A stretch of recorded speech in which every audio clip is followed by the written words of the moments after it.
তো এখানে আমরা দেখতে পাচ্ছি একটা 33 KV ব্রেকারের circuit diagram.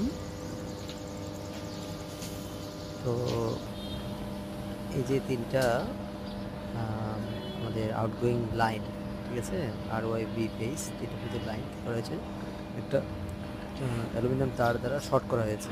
Short circuit test করা হচ্ছে। তো শর্ট সার্কিট টেস্ট করার প্রসিডিউর হচ্ছে এখানে সিটি টেস্ট করা হয়, ঠিক আছে। সিটির ভিতরে তার দুই ধরনের মিটারিং পারপাস, এটা হচ্ছে প্রোটেকশন পারপাস, ঠিক আছে।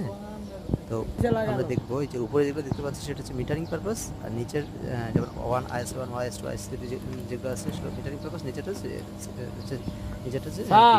Protection purpose. তো এই যে মিটারটা দেখতে পাচ্ছি, এই মিটারের মাধ্যমে কি করা হয়, সেখানে কারেন্ট ইনজেক্ট করা হয়। তো প্যানেলে এবং প্যানেলে 200 অ্যাম্পিয়ার সেটিং করা হয়েছে, এখানে 200 অ্যাম্পিয়ার সেটিং করা হয়েছে। যদি এই যে 200 অ্যাম্পিয়ার এখানে কি করা হচ্ছে, বাড়া হচ্ছে, এবং মিটার দেখতে পাচ্ছি মানে কারেন্ট বাড়ানো হচ্ছে, দেখা যাচ্ছে কারেন্ট ইনজেক্ট করা হচ্ছে। যদি 200 অ্যাম্পিয়ারে দেখা যাচ্ছে কি হয়, সেটা তাহলে ঠিক আছে।